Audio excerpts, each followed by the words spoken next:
성경 우리 공독할 때죠. 오늘은 10편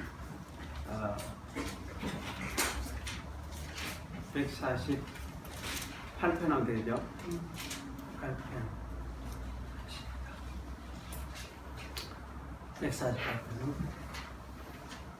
할렐루야. 하늘에서 여호와를 찬양하며 높은 데서 찬양할지어다. 그의 모든 자손하여 찬양하며 모든 군대여 찬양할지어다. 해와 달아 찬양하며 광명한 별들아 찬양할지어다.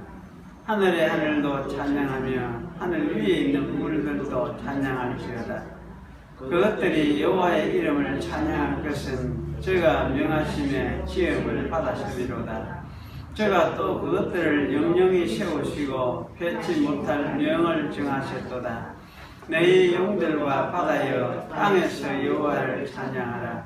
불과 우박과 눈과 안개와 그 말씀을 쫓는 광풍이며 산들과 모든 작은 산과 과목과 모든 백향목이며 짐승과 모든 가축과 기는 것과 나는 새며 세상의 왕들과 모든 백성과 방백과 땅의 모든 사람이며 청년 남자와 처녀와 노인과 아이들아 다 여호와의 이름을 찬양할지어다.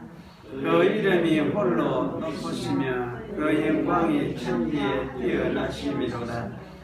저가 그 백성의 뿔을 높이시니 저는 모든 성도 곧 저를 친근히 하는 이스라엘 자손의 찬양거리로다. 할렐루야. 네. 사람 하나하나를 어린 아이부터 노인까지 남자, 여자, 처녀 다 들어서 이야기를 하는 이런 표현들이 조금 마음에 와닿습니다. 모든 사람이 이제 여호와를 찬양하라 그런 강조를 하는 깨달음이 있는 사람이라 할 수 있겠죠. 그런 사람은 하나님을 찬양하지 않을 수밖에 없는 그런 하나님이시다. 이야기를 해주는 것 같습니다. 오늘 성경 본문에도 이런 게 나오죠. 그 다음에 세례 97페이지 28장 세례를 보겠습니다. 지난번에 읽었습니다. 읽었죠? 네, 읽었는데 지금 오늘 다시 보니까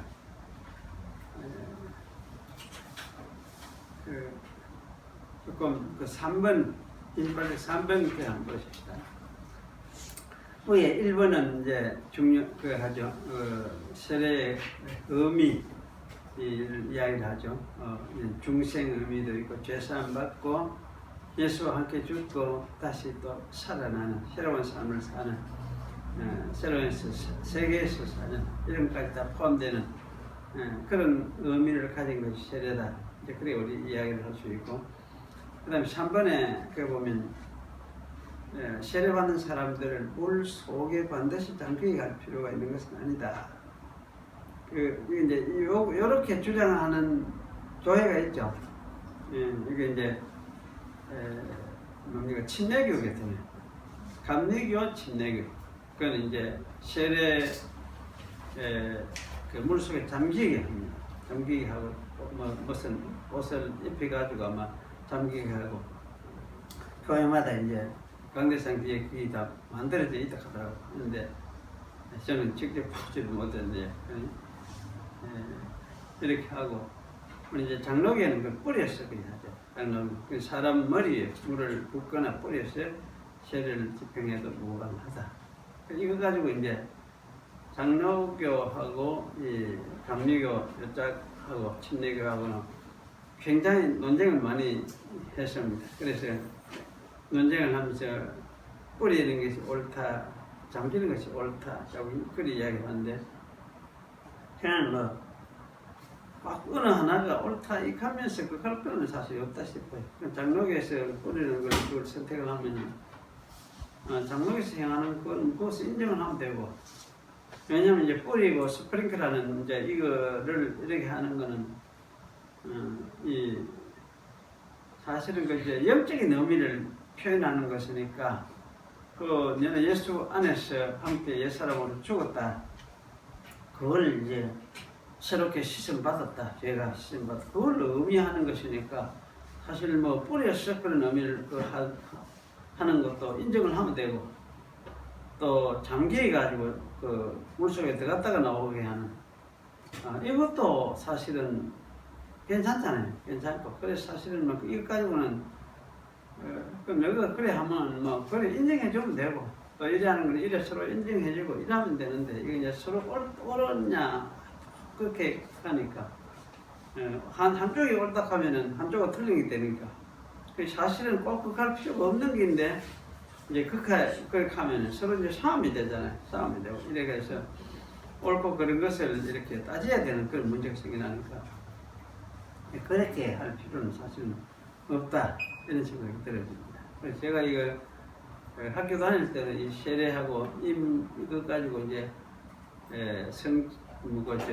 장로교하고 이거 가지고 뭐 논쟁을 하고 달아놨던 책들도 이래 읽어보고 이렇게 했는데, 참 싸울 것이 아닌 것인데 그걸 인정해주는 그런 차원에서 서로 또 해가면 되겠는데, 그걸 가지고 이제 꼭 옳고 그런 거, 옳고 틀리고 틀리지 않는 거를 이렇게 그런 관점에서 말을 하려고 하니까 좀 논쟁이 많이 되는구나, 그런 생각이 들었을 때가 있습니다. 그런 점에서 하나 이제 기획을 좋겠습니다. 그렇게 했고, 밑에 요 설명 하나를 또 더 잘 한 거는 이 5번 끝부분에 세례 의식의 은혜와 구원이 불가분하게 속해 있는 것은 아니다. 이 말이 참 좋은 것 같아요. 세례하고 구원하고 은혜, 이것을 상징적으로 세례는 표현하는 것이고 그래 하는데, 물론 상징적이라 하면 좀 말이 모자래요. 은혜가 거기 늘 함께 하니까 세례도 함께 하는데, 상징적으로 이렇게 보면 은혜 함께 하는 그게 빠질 가능성이 많아요. 그래서 상징하는 말은 좀 맞지 않다는 생각이 들어집니다. 그런데 이게 이제 어쨌든 이 세례 의식에는 은혜와 구원이 불가분하게 속해 있는 것은 아니다. 꼭 그 은혜와 구원을 관계를 꼭 지어서 생각할 건 아니다. 그 세례를 못 받은 사람도 구원 받을 수도 있고 은혜에 참여할 수도 있고, 왜냐하면 그 마음에 하나님을 알고 예수님을 구주로 알고 믿게 되시고 이러면은 이 뭐 세례를 받지 않아도 구원에 참여할 수 있죠. 하게 되고 구원을 얻게 되고. 그런데 이제 이것이 세례하고 구원을 꼭 연결해가 이야기를 해보면, 세례 받지 못하는 사람은 어떻게 됩니까? 구원을 받지 못하게 돼요. 그래서 사실 천주교에서는 세례 받지 못한 사람은 임종 직전에라도 세례를 받도록 이래 하잖아요. 하는데 그 이제 세례 줄 사람이 없으면은 평신도라도 거기서 그 옆에 있는 평신도라도 세례를 이래 주도록 그렇게 주가 그래 이제 보내는, 그렇게 이제 일을 하기도 하죠. 사실 그 이제 세례 의식하고 구원하고 이게 꼭 반드시 연결되어서 생각할 것은 아니다. 왜냐하면 구원의 의식을 이 세례를 이제 표현하고 그걸 형상화해가지고 드러내는 것이니까, 드러내지 못한 경우도 구원 이게 실체가 따로 있으니까, 그래서 이제 주님의 소관으로 따로 있으니까 그것이 뭐 의식을 행하지 않았다고 해서 해를 받는 것은 없거든요. 그래서 사실은 여기 이제 이런 세례 의식의 은혜와 구원이 불가분하게 속해 있는 것은 아니다. 이런 이제 표현들, 이런 관계를 굉장히 좀 신학적으로 많이 달아났던 그런 내용을 이렇게 표현을 해놨습니다. 잘 표현이 된 것 같습니다. 그래서 이런 표현들. 그 다음에 또 한 가지는 이제 세례의 효력은 그것이 집행되는 그 순간에 꼭 발생하는 것은 아니다. 후에 하나님께서 또 언젠가 그걸 통해서 또 이제 다시 돌이키고 세우는 그런 기회를 삼을 수도 있다. 이제 그런 이야기를 해놨죠. 네, 그래서 이런 부분을 이제 생각을 하면은 언젠가 뭐 세례를 받고 그런 사람은 그런 사람 있죠.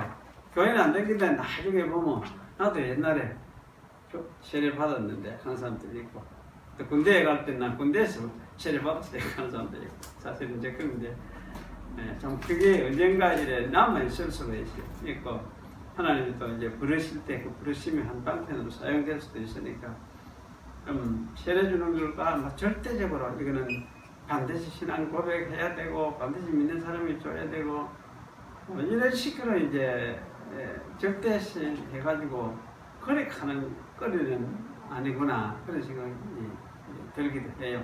그래서 이거는 그저 믿음의 표현을 이렇게 표현하는 형성하는 것이니까 형성한 경우도 있고 또 잘 모르고 마케팅 하는 사람은 줄 수도 있고 이래가지고 그럼 나중에 또 이제 그걸 하나님께서 그걸 사용을 해서 택할 사람은 불러 이제 다시 돌아서게 하는 그런 도구로도 사용하고 그렇게 하시니까 그런 걸 우리가 이제 기획을 하면서 그 심부름꾼을 하나님의 그 사역에 심부름꾼으로서 우리가 하는 거지. 그런 차원에서 이걸 이해하는 게 참 필요하겠다. 그래서 좀 유연성이 생기죠. 그의 유연함이 생기죠. 그래서 이런 부분 잘 정리를 해놨다. 그런 식으로 들었습니다. 오늘은 계시록 19장 보겠습니다.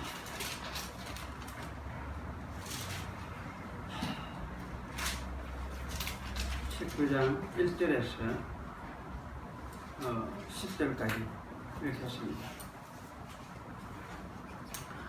일 후에 내가 들으니 하늘에 커다란 무리의 큰 음성 같은 것이 있을 가로되 할렐루야 구원과 영광과 능력이 우리 하나님께 있도다. 그의 심판은 참되고 어려운지라 음행으로 땅을 더럽게 한 큰 음녀를 심판하사 자기 종들의 피를 그의 손에 갚으셨도다 하고 두 번째 가로되 할렐루야 하더니 큰 연기가 세세토로 올라가더라. 또 24 장로와 네 생물이 엎드려 보좌에 앉으신 하나님께 경배하여 가로되 아멘 할렐루야 하니 보좌에서 음성이 나서 가로되 하나님의 종들 곧 그를 경외하는 너희들아 물론 대소하고 다 우리 하나님께 찬송하라 하더라. 또 내가 들으니 허다한 무리들의 음성도 같고 많은 물소리도 같고 큰 내성도 같아서 가로되 할렐루야 주 우리 하나님 곧 전능하시니가 통치하시도다. 우리가 즐거워하고 크게 기뻐하여 그에게 영광을 돌리시되 어린 양의 혼인 기약이 이르렀고 그 아내가 예비하였으니 그에게 허락하사 빛나고 깨끗한 세마포를 입게 하시는즉 이 세마포는 성도들의 옳은 행실이로다 하더라.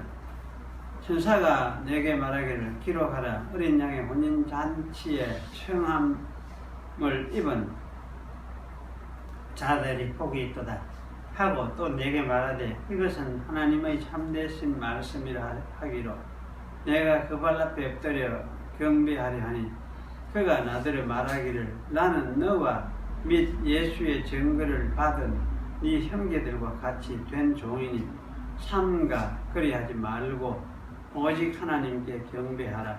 예수의 증거는 대언의 영이라 하더라. 그때 그 말씀이 무슨 말씀이 참 이해가 안 되는 말씀 같기도 하죠. 예수의 증거는 대언의 영이라 하더라. 한번디같이 뭐가 하나가 갖다 붙인 것 같은 느낌이 들고 근데 잠시 그대 않습니다. 하나님 아버지 옛날에 주시던 말씀 오늘도 읽으면서 함께 이 말씀 속에서 들어있는 하나님의 모습, 진리를 우리가 살펴보려고 합니다. 잘 듣고 이해를 하며 새기며 또 그것을 통해서 저희 생활 속에서 때때로 이 말씀을 접하고 대면할 때마다 그 속에서 또한 진리를 발견하게 하시고 또 하나님의 모습을 보게 해 주시옵소서. 오늘 또 그것을 위해서 우리가 함께 모여서 하나님 말씀을 들으며 또 하나님의 얼굴을 배우려고 합니다. 말씀으로 우리에게 오시고 또 우리가 하나님을 뵙는 시간이 되도록 은혜를 베풀어 주시옵소서. 오지 못한 사람들 어디에 있든지 함께 하시고 긍휼과 은혜 가운데 인도하사 주의 백성으로 또 주님 앞에 주님을 배우며 경배하며 찬양하며 살아가는 그런 주의 백성들이 다 되도록 하나님께서 축복해 주시옵소서.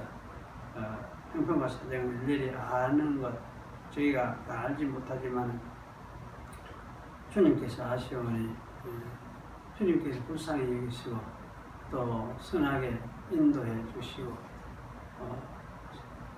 그들의 삶의 모든 생활 모든 면면이 하나님이 간섭하시고 인도해 주시기를 원합니다. 온 세상이 소란하고 정말 많이 뒤숭숭한 그런 가운데서 세상이 돌아가고 있지만 또 이 모든 속에서도 우리 하나님의 백성을 향한 통치와 선하심이 있는 줄 아오며 또 이러한 일들을 통해서 하나님께서 세상 나라들을 향해서 말씀하며 심판하며 책망하시는 그러한 면면이 있음을 저희들이 압니다. 이 세상 나라들의 하나님의 전해지는 말씀들도 저희들이 깨닫게 하시고 또 세상 나라들의 가운데서 참 지혜를 주셔서 이 말씀을 듣는 그런 지혜를 주시고 세상의 통치자를 지배하는 자들이 불쌍히 여기셔서 자신이 마치 하나님인 것처럼 절대적인 그 권력을 가지고 또 자기 이익만 생각을 하면서 이렇게 행하는 이 모든 일들을 하나님이 보시오니 주님이 불쌍히 여기셔서 이 가운데서 주 하나님의 공의로우신 통치와 다스리심이 나타나도록 하나님께서 은혜를 베풀어 주시옵소서. 그래서 주의 백성들이 그런 가운데 슬픔과 어려운 가운데 있지만 그 속에서도 하나님의 공의를 보게 하시고 또 위로를 보게 하시고 또 주의 나라를 더욱더 바라보며 소망을 가지고 살아갈 수 있도록 해주시옵소서. 저희 작은 교회와 교단을 붙들어 주시고 주께서 함께 하사 주의 긍휼 가운데 주의 말씀으로 또 주님의 친히 임재하심과 이끄심을 따라서 참 살아가고 또 자라가는 그런 우리 교회들이 될 수 있도록 하나님께서 축복해 주시옵소서. 이 시간도 주께서 함께 해 주시옵소서. 예수님의 이름으로 기도하옵나이다. 아멘. 제가 예시록을 이렇게 이제 살펴보면서 이 장마다 좀 독특한 그 제목을 삼을 수 있는 하나의 초점들이 있다는 생각이 될 때가 많이 있습니다. 그래서 지난 우리가 18장에서는 음녀에 대한 심판의 초점을 맞췄다. 그래 생각을 할 수가 있죠.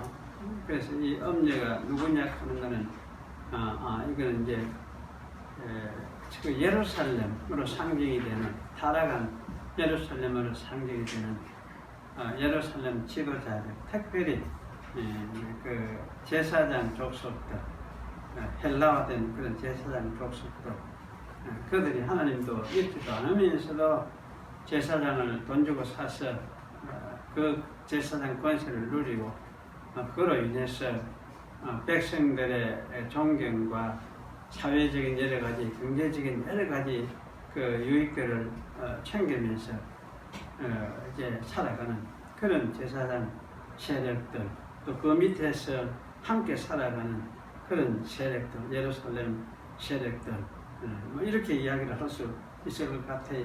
그래서 이것을 대표하는 것이 예루살렘인데, 이 예루살렘을 이제 바벨론이라고 말하기도 했고, 그래서 18장은 이것을 심판하시는 것에 초점이 맞춰져 있었다. 그렇게 제가 생각을 했었습니다. 그런데 이제 19장에 들어오니까 이거는 좀 또 좀 달라지는 게 있죠. 그래서 19장에는 그 심판하면서 다른 한편 이제 그리스도가 통치하는 통치의 모습, 시작기의 통치의 모습을 할 수 있는데 출발기의 통치의 모습을 할까? 하여튼 그렇게 이야기를 할 수 있을 것 같다는 생각이 들었습니다. 그래서 그러한 어떤 통치의 모습, 이것이 19장에 이제 이야기되고 있고, 또 짐승이 이제 잡히게 될 것을 이야기를 하고 있고, 그래서 이제 19장에는 또 이제 그런 측면에서 이야기를 하고 있습니다. 예루살렘 심판될 걸 말하고, 한편으로는 이제 대신에 그리스도가 통치하는 걸 이야기를 하고 있고, 그러면서 그리스도가 통치하는 이것이, 그럼 예루살렘 심판, 예루살렘에서 하나님의 다시 통치를 대신하겠죠. 그래서 이제 진짜 그리스도의 통치의 모습을 보여주고, 또 로마도 잡히게 앞에 될 것을 보여주고, 이렇게 이제 하면서 이게 말하는 것이 19장의 핵심이다. 그런 생각이 들어집니다.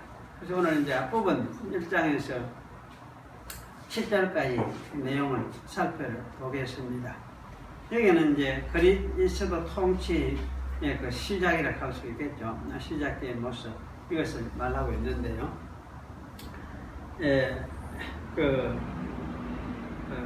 그리스도 통치 시작을 말하기 전에 이제 앞부분에서 먼저 1절, 2절 부분에서는 음녀 심판하심에 대해서 찬송을 합니다. 그래서 음녀를 심판하시는 것에 대해서 너무나 당신의 심판하심이 옳습니다, 타당합니다, 이런 이제 고백을 하는 그런 이제 찬송 소리가 들려 나오죠. 그래서 이런 찬송을 하는 사람들이 누구냐 할 때 신분이 이제 분명히 밝혀지지는, 여기서는 안 밝혀져 있는데 뒤로 가면 밝혀지지만은 거대한 무리다, 그렇게 말씀하고 있어요. 그래서 이 무리들이 이 큰 음성을 발하면서 찬송을 합니다. 그 찬송 내용은 이제 몇 가지로 정리를 제가 해봤습니다. 첫 번째는 이제 할렐루야, 구원과 영광과 능력이 우리 하나님께 있도다. 하나님이 구원하신 전체를 하나님이 구원하시는 것이다. 또 심판 통해서 구원할 백성을 구원하니까요. 그래서 하나님이 이런 일을 하심에 대해서 찬송을 합니다. 할렐루야 하는 이 말은 이런 일을 행하시는 하나님을 높이는 그런 찬송, 찬양 소리다, 그렇게 말을 할 수가 있습니다. 그래서 할렐루야, 뒤에 야 하는 여기 사실은 이제 구약 히브리어는 이제 여호와의 그 약자예요. 약자가 붙어 있으니까 할렐루야 그러면 말 자체는 이제 여호와를 찬양하라, 이런 어떤 의미가 들어있다 할 수가 있죠. 그래서 할렐루야, 그래 이 하나님을 찬양하라, 이렇게 하면서 찬양을 드리죠. 당연합니다. 그럼 두 번째는 음녀를 심판하심이 참되고 의롭다고 찬송을 합니다. 그러니까 음녀 심판하는 거 당연한 타당한 일이죠. 타당한 일이다. 타당하지 않소 가는 근거가 없다는 말씀입니다. 그 다음에 세 번째는 이렇게 심판하심으로 하나님의 종들의 피를 음녀에게 갚으셨다, 그렇게 찬송을 합니다. 그래 하나님의 종들이 엄녀에 의해서 피를 많이 흘렸음을 말해주고 있죠. 그래서 이것은 저기 보면은 순교의 피를 흘렸다 이렇게 말을 할 수도 있겠는데, 이 피 흘림에 대해서 하나님이 엄녀들에게 이제 갚아주셨다 그렇게 말을 합니다. 엄녀 심판은 성도들의 피를 보복하시는 의미의 심판이다 그렇게 말을 할 수가 있습니다. 그럼 창세 이래로 하나님은 자기 백성의 피에 대하여 보복하시는 분이라고 말을 할 수가 있죠. 사도 요한의 때도 마찬가지지만은 여기는 창세기부터 다윗이 하나님의 백성되지 못한 하나님 대적하는 마음을 가진 사람에 의해서 이렇게 피를 흘리고 죽는 그것이 사실은 이제 창세기 시작부터 나타나는 사건이었죠. 그런데 이게 이제 그런 사건이 인류 역사에 이제 반복돼서 계속 반복되는 것이죠. 그래서 요한의 때도 사실 이것이 이제 반복되는데 이런 일에 대해서 하나님은 마침내 보복하시고 갚아주시는 분이다. 그것이 이제 하나님의 심판하시는 심판의 그 내용이라 할 수가 있고 이유라 할 수가 있겠죠. 그래서 이렇게 해서 아마 이러한 일은 세상 끝날까지 아마 변함없이 발생하지 않겠느냐 그런 이제 생각을 하게 되어집니다. 그리고 3절은 이제 두 번째 할렐루야 하는 말이 나오죠.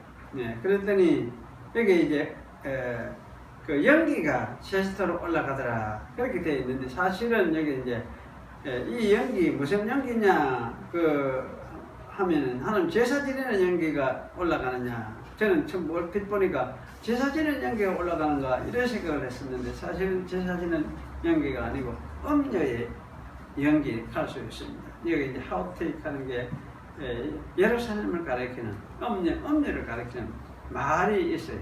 그래서 엄녀의 연기가 세상으로 올라가더라. 이 말은 이렇게 읽고 보니까 이거는 엄녀를 심판을 해서 엄녀 바벨론이 불이 타기 때문에 올라가는 연기로구나 그렇게 이제 이해를 할 수가 있게 되었습니다. 그래서 이 연기가 사실은 세세토록 올라간다. 세세토록 그 헬란 말에서 이건 이제 관용구로 아주 익숙하게 나오는 또 말인데, 에이스투스 아이오나스 톤 아이오노 이 말은 사실은 영원 무궁토록 이렇게 번역을 많이 해요. 근데 여기는 세세토록 이랬는데 이 이제 좀 굉장히 과장법 같은 그런 표현 같죠. 그런데 사실 곰곰이 생각해보면 이 심판은 결정적인 것이고 더 이상 이제 이건 어떻게 바꿀 수 없는 거죠. 그리고 이제 영원한 성격을 가졌다 이렇게 말을 할 수가 있습니다. 왜냐하면 이러한 엄녀를 심판하는 것은 이스라엘과 예루살렘이 구속 역사에서 주어졌던 그 자기의 고유한 그 자리, 유익한 그 독특한 자리, 그러니까 하나님의 계시를 상속해가지고 그것을 전해주는 자리, 그걸 잘 함으로써 세상의 제사장 나라가 되도록 하기 위해서 이스라엘을 선택을 했죠. 그래서 그러한 어떤 자리를 이제는 뭐냐 상실하게 되는 그런 의미에서는 사실은 이거는 영원하다 할 수 있어요. 이 심판. 그래서 참 이러한 심판의 어떤 성격을 보여주는 것이 이게 이제 그 연기가 세세토록 올라가는 것이다. 그렇게 표현을 하고 있는 것 같습니다. 그리고 4절에서 이제 24절에서는 24장로들과 내 생물들이 엎드려 하나님을 경배하면서 아멘 할렐루야 라고 한 말을 하죠. 그리고 이것은 아마 3절에서 무리가 할렐루야에 응답을 하는 것 같이 그래 느껴집니다. 이렇게 이제 할렐루야 응답을 했다니까 5절에서는 보좌에서 또 한 음성이 나오죠. 그 무리가 나오고 음성이 나와요. 음성이 나와서 음성이 소리하는데 이 음성은 틀림없이 이제 하나님의 음성이 틀림없구나 이렇게 말하면 틀린 건 아니에요. 왜냐하면 이제 보좌에 앉으시는 성부 아니면 성자 하나님이니까 그러니까 하나님의 음성이 틀림없죠. 그런데 이 음성은 하나님의 종들, 곧 그를 경외하는 너희들아, 하나님을 보고 그를 이렇게 말을 하고, 그래 작은 자들이나 큰 자들이나 다 우리 하나님께 찬송하라 이렇게 말을 합니다. 하나님을 여기서 이제 객관화시켜 말하는 점을 볼 때에 이 말씀을 하는 이 음성은 아마 성자 하나님의 음성 같다, 그런 생각을 이게 되어집니다. 왜냐하면 객관이 아버지를 그분 이하고 이렇게 이야기를 하니까 이건 아들이겠구나 이렇게 생각하는 것이 자연스럽죠. 그리고 여기서 이제 대소 하나님의 종들 하는 이 말은 아마 특별히 사도요한 같은 그런 사람들을 두고 하는 말일 수도 있겠고, 어쩌면 문맥상 이제 앞에서 피 흘린 자들이다, 자들과 같은 사람들이다, 그런 생각이 듭니다. 그래서 2절에서도 자기의 종들, 곧 하나님의 종들이라고 이렇게 말을 했으니까요. 이렇게 볼 때에 하나님의 종들이라는 이 보편적인 말, 이거는 성도들에게도 다 이제 포함시킬 수 있는 말이죠.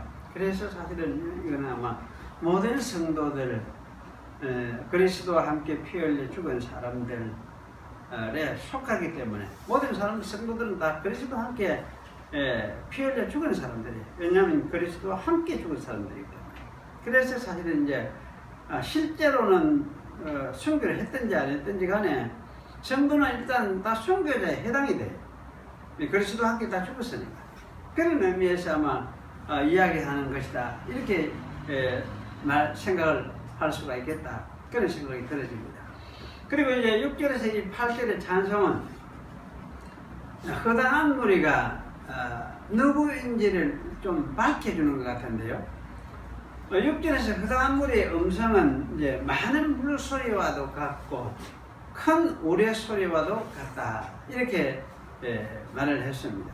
그런데 이어지는 이 찬송에서 이 무리는 어린 양을 그라고 부르죠. 또 신부를 그녀에게라고 이게 부르고 있습니다.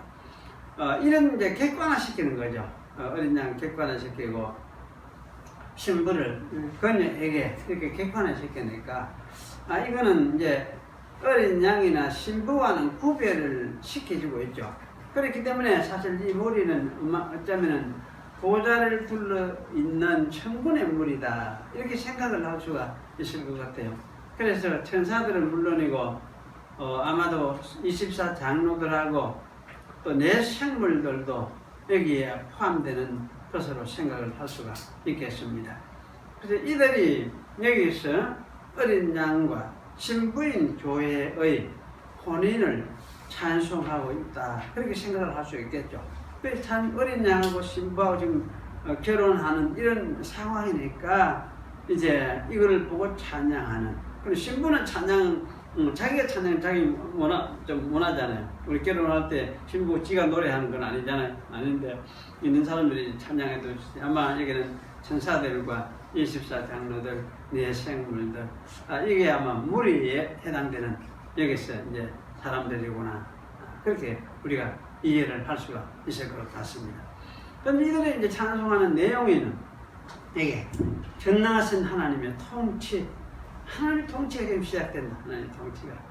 그럼 이 통치가 시작되는데, 이 통치라는 말은 이제 왕으로서 다스리는 걸 이야기를 하잖아요. 그래서 하나님이 왕으로서 다스리시는 다는 것을 말하고 있습니다. 그래서 이게 이제 바시리오 하는 말 헬라 동사가 사용이 되어 있습니다. 그렇게 그냥 사용이 되는데 과거형으로 사용이 되어 있어요. 단순 과거로서 하나님 이미 시작을 했다. 다스림이 이미 시작됐다 하는 걸 이제 말씀해주고 있거든요. 이미 시작됐으니까 현재 이 사도 요한에게 이것을 보여주는 그 순간에도 이미 이제 다스리고 있는 것은 틀림없죠. 그래서 계속해서 다스리게 이제 될 걸 보여주고 있습니다. 그래서 이렇게 다스리고, 두 번째는 이 하나님의 통치를 우리가 즐거워하고 기뻐하며 하나님께 영광을 돌리자, 이렇게 말을 하죠. 사실 즐거워하고 기뻐하고 하나님께 영광을 돌리자, 이건 이제 참으로 기뻐해야 될 일이죠. 우리가 박장대소하듯이 즐거워하는 아가리에 아가리아오 하는 이 말은 박장대소하는 절거. 그러면 그 앞에 거 이제 즐거워하다 기뻐한다. 카이레오 하는 이 말도 엄청 기뻐하는. 이거는 참 속으로 은근히 기뻐하고 속으로 한없이 기뻐하는 이런 어떤 아마 조금의 의미들이 좀 있는 것 같아요. 그래서 이렇게 기뻐하고 즐거워하면서 하나님께 영광을 돌리자. 이렇게 이제 말씀을 하고 있어요. 참으로 기뻐하며 즐거워하는 이런 이제 일임에 틀림이 없죠. 그런데 사실 이렇게 이제 전능한 통치가 시작되는데, 예, 이 통치는 이제 누가 통치냐 할 때 아주 하나님이 통치하는 것 같은데, 사실은 이제 성경 전체적으로 관점을 보면은 이 통치는 누가 통치를 합니까? 하나님이 예수님에게 부활의 성천에 가신 예수님에게 자기 통치권을 어땠습니까? 다 넘겨줬죠. 다 넘겨줬어요. 예수님이 사실 통치를 해요. 그런데 예수님이 통치를 완전히 이루면은 어떻게 하느냐? 아버지에게 그 모든 것을 이제 마지막에는 돌려드린다. 예, 아버지에게 영광을 다 돌려드리고 자기 통치권도 아버지께 다 이제 돌려드립니다. 이렇게 고린전서는 이야기를 하고 있잖아요. 그래서 사실은 이게 이 통치하시는 분은 어린 양 예수님, 부활하신 예수님 그분이다. 아마 이렇게 우리가 생각을 할 수 있을 것 같아요. 그리고 여기 세 번째는 어린 양의 결혼식이 이제 이르렀죠. 이미 왔고 아내가 자신을 준비도 했고 이것도 이미 준비되었고 아내에게 세마포를 입는 것이 주어졌다. 이것도 이제 준비가 다 됐어요. 이 세마포 옷은 선조들의 옳은 행실이다. 이렇게 찬송을 합니다. 그래서 사실 옳은 행실이라는 이 말은 성도들이 예수님을 따라서 함께 십자가에 못 박혀 죽은 것과 같은 죽은 자가 된 것을 아마 이야기를 하는 것이다. 그렇게 생각을 할 수가 있겠습니다. 그러므로 그들은 예수와 함께 이제 하나님 나라 안에서 살 준비가 된 사람이죠. 그래서 신랑이신 어린 양은 신부와 결혼식을 하고 성도들이 신부가 되어서 빛나고 깨끗한 세마포를 입고 함께 살도록 하려고 시도를 하고 있는, 이미 시도를 시작을 한 것을 이렇게 말씀을 하고 있다. 그렇게 우리가 이해를 할 수가 있습니다. 그래서 이렇게 보면은 이 느낌이 뭡니까? 이 일들은 하나님 나라가 시작돼 가지고 오래돼서 된 상태에서 있은 일 같지는 않죠. 그냥 곧 이나 시작기에 이제 막 시작하는 그런 시기에 있은 상태를 보여주는 것 같다. 그런 생각이 들었습니다. 그리고 왜냐하면 이제 신부가 준비되었고 신랑이 그걸 가지고 이제 다 이제 준비를 해가지고 다스리게 결혼식이 이르렀고 이런 이야기를 하니까 그럼 오래돼서 이런 일을 할 것도 없거든. 시작할 게 없잖아요. 말을 할 거 없잖아. 그러니까 사실은 이거는 시작 시기에 있었던 광경, 시작 시기에 있는 광경, 이것을 지금 여기서 보여주고 있다. 이렇게 우리가 생각할 수 있죠. 그러면 하나님 나라의 시작 시기는 언제가 하나님 나라의 시작 시기입니까? 여러분 이게 이제 중요하잖아요. 언제가 하나님 나라의 시작 시기예요?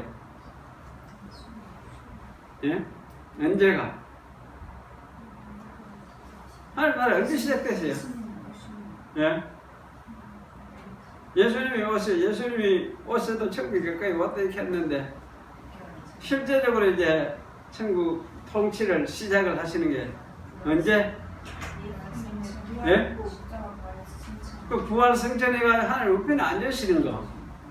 그게 사실 취임이거든. 하나님 우편에 앉은 취임 아니고 왕으로 통치를 시작은 통치의 자리를 앉으시는 게 취임이거든. 왕으로서 다스리는 왕으로서. 그러니까 그게 사실은 하나님 나라의 시작이라고 할 수 있습니다. 그러니까 이스라엘 멸망하는 걸 보여주고 나서 실제로 이제 하나님의 통치가 어떤 것인지를 일단 이렇게 보여주는 거지. 그 모습을 이렇게 보여주는 거예요. 이게 이제 19장에 나오는 모습 내용이라고 할 수 있습니다. 그래서 이렇게 이제 호령기에 하나님 나라 시작, 예수님이 다스리시는 그런 통치의 모습을. 근데 이거는 이제 땅만이 다스리는 것이 아니고 하늘도 다스리고 하늘에 있는 천군 천사들도 다 함께 예수님의 통치를 받게 되어지고 그 가운데 성도가 참여하고 이렇게 되는 이 관계를 전체를 이제 보여주는 이것이 아마 16장 앞부분이 지금 설명하고 있는 내용이라고 할 수 있어요. 그리고 사실 16장 이거는 이렇게 19장은 이렇게 이해하는 게 아주 중요한 이해 같아. 이걸 마지막 날에 이스라엘 일로만 이렇게 생각을 하면은 어찌 되겠습니까? 예수님 재림하에 오셔서 할 때 그때 이루어질 일로 생각하면은 그건 참 너무나 좀 맞지 않는 것 같죠. 그래서 사실은 이제 이미 예수님이 부활 승천해가지고 하나님 편에 앉으셨어요. 하나님으로부터 모든 권세를 다 이제 통치하려는 그 권세를 하나님의 대권을 받았어요. 통치하기 시작했었습니다. 그때 그 시작하는 그 시기의 모습을 이와 같이 이제 보여주는 이것이 19장 오늘 중요한 핵심 포인트다. 그렇게 우리가 생각할 수가 있습니다.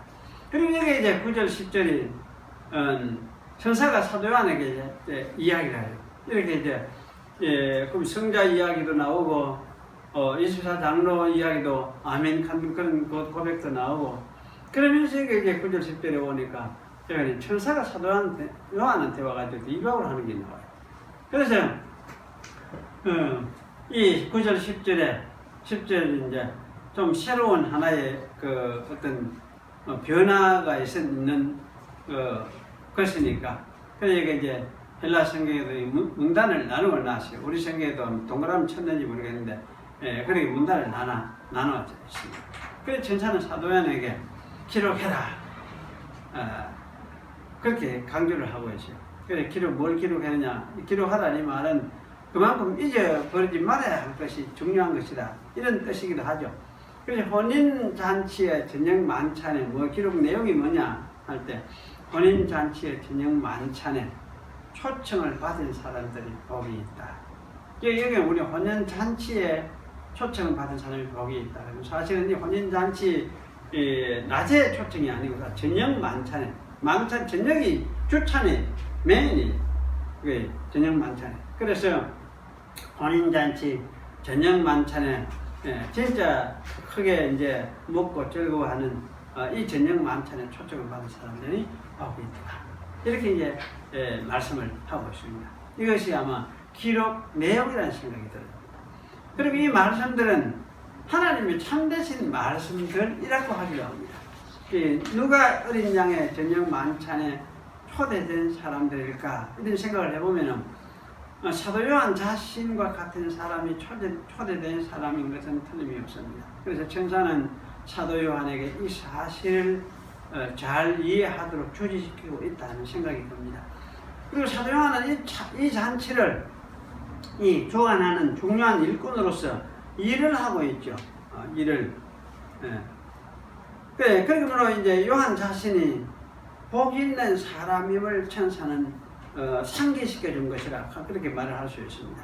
하지만은 예수님의 비유에 의하면은 유대인들은 이 잔치에 청함을 받았으나 마태복음 22장에 이 잔치 비유를 했거든.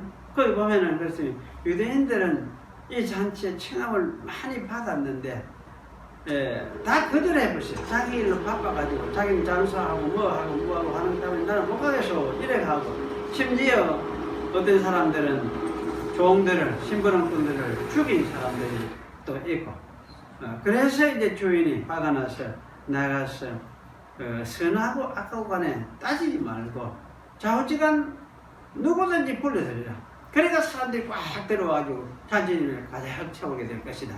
그런 이제 말씀을 한 것이 있어요. 그래서 이게 이제 유대인들은 사실은 이제 배제가 되고 선택된 사람들, 들어오는 사람들, 이방인이 틀림없죠. 길가에 나가가지고, 그거 와가지고 이제 지나가다가 이제 초청을 받아 들어오는 사람들이니까 이 사람들이 뭐냐? 이방인들을 가리키고 있는 것입니다. 그래서 이런 사람들이 하나님 나라에 많이 들어와 참여하게 될 것을 예수님이 말씀하셨으니까 아마 이 복 있는 사람, 여기 참여 초청을 받은 사람은 이런 사람들이 틀림이 없습니다. 그리고 이런 잔치는 이제 사도행전의 50년부터 시작이 되었습니다. 또 사도 요한 당시에는 수많은 이방인들이 이 잔치에 참여하고 있음을 요한도 보고 있습니다. 이런 사람들이 참으로 복이 있는 사람들이라는 사실을 사도 요한이 확인한 것이 분명합니다. 그리고 이런 복 있는 사람들은 복음이 전해지는 곳마다 아마 생겨나겠죠. 그때부터 시작해가지고 아마 자꾸 생겨날 것이니까 복음이 전해지는 곳마다 생겨나고, 그래서 이러한 사실 또한 사도 요한도 내다보았을 것이다, 그렇게 생각이 됩니다. 세상이 끝나는 날까지 아마 이런 일이 계속될 것이 분명하죠.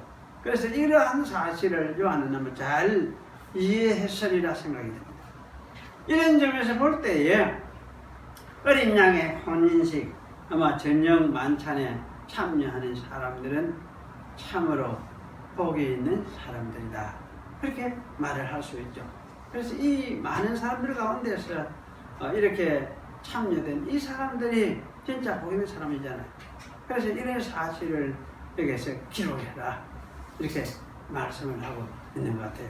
기록할 것만큼 중요하고 또 귀한 것이니까 기록해라, 그렇게 말씀하고 있는 것입니다. 그리고 이제 이것이 하나님의 참된 말씀, 하나님의 말씀, 이게 진짜 하나님의 말씀이다. 이거는 허투루 걷던 인간의 말도 천사의 말도 아니고 이게 하나님의 말씀이다, 그렇게 말씀하죠.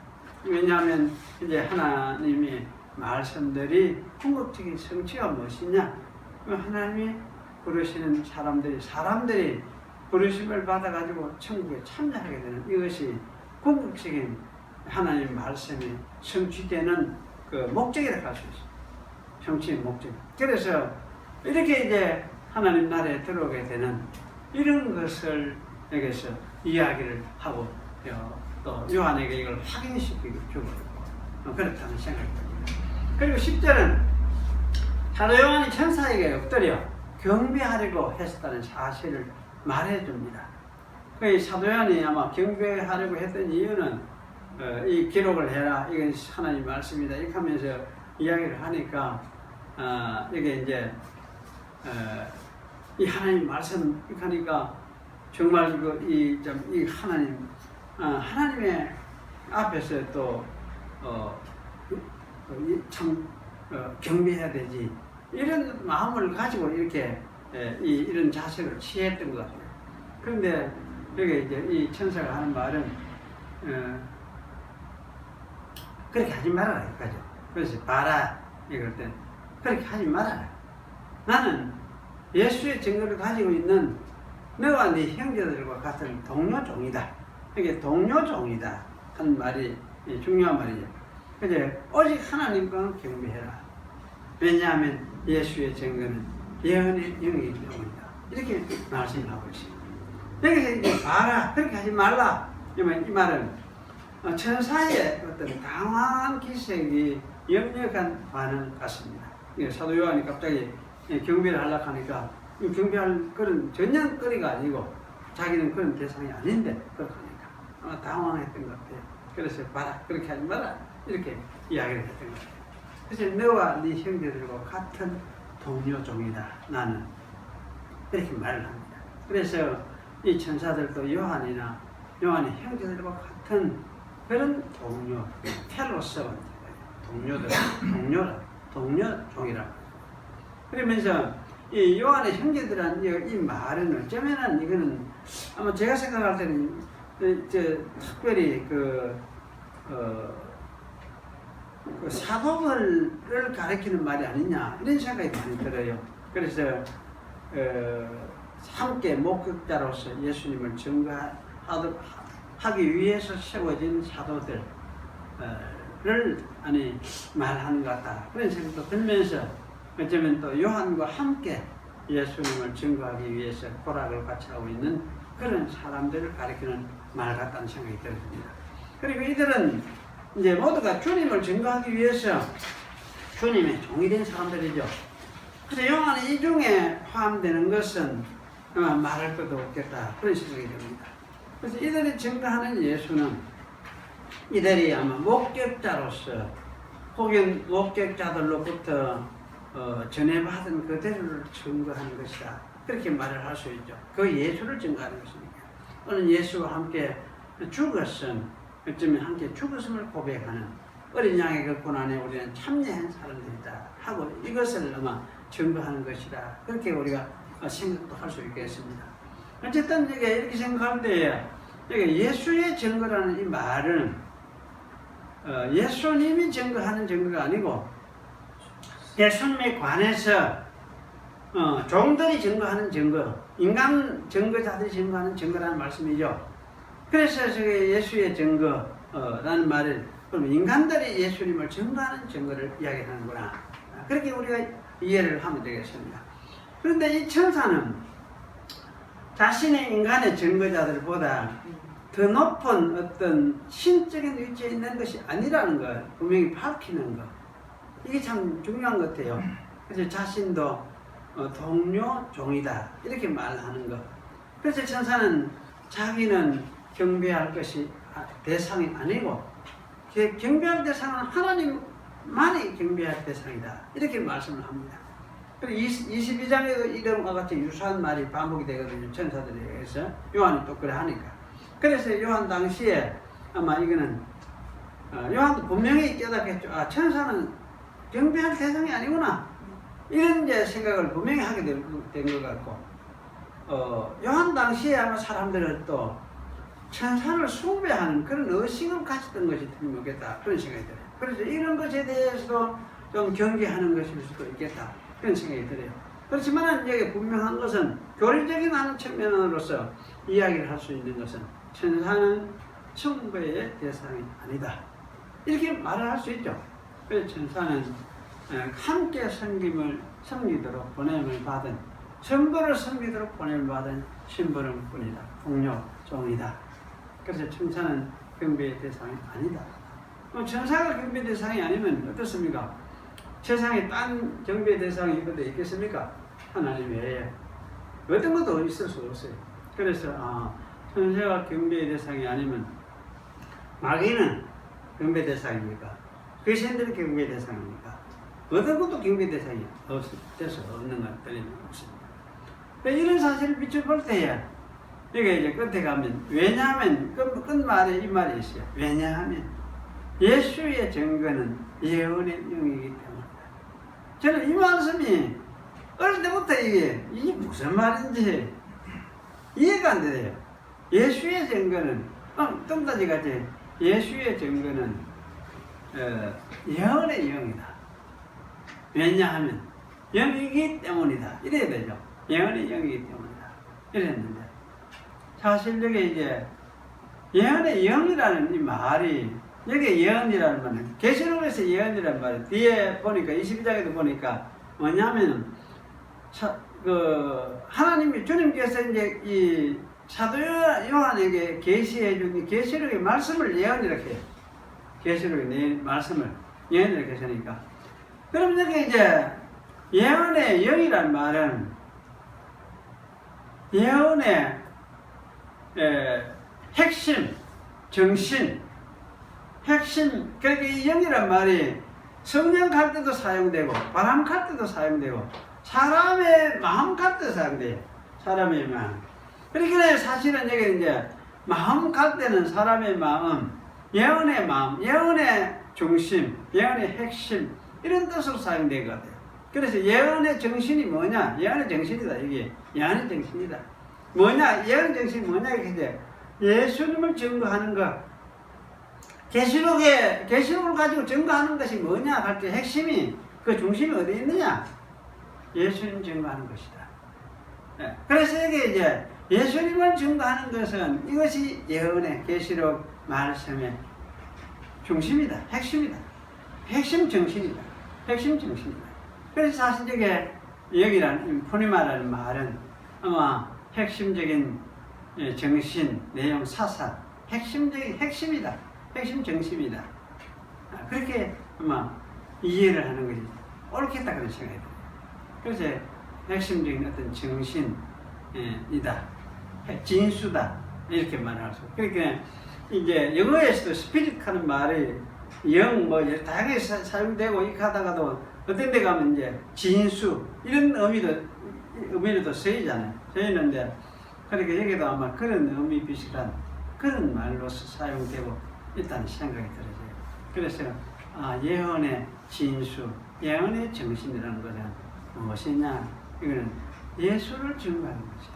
그래서 예수를 증거하는 것은 바로 예언의 핵심이다. 그럼 이 계시록이 증거하는 것이 뭐냐? 예수 그리스도. 그분이 지금 세상을 통치하기 시작했다.